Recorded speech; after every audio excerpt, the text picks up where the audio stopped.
এরকম ছোট্ট এক টুকরো কাঠ দিয়ে কিভাবে এত সুন্দর হামানদিস্তা তৈরি করে পুরো ভিডিওটা দেখলে আপনারা বুঝতে পারবেন।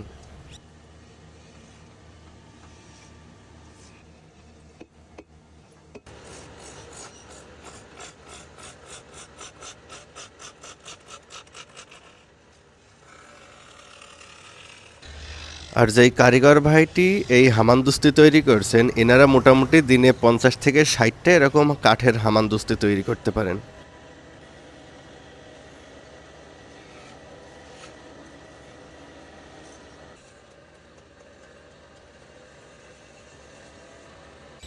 আর এই ভাইদের পারিশ্রমিকের কথা যদি বলতে হয়, সেক্ষেত্রে একটা হামানদিস্তা তৈরি করে দিলে এনারা আসলে ১৫ টাকা পায়।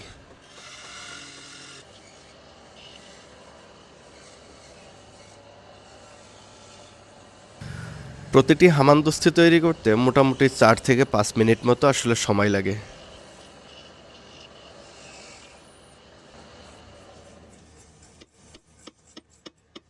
শেষ পর্যন্ত যারা ভিডিওটি দেখলেন, ধন্যবাদ সবাইকে।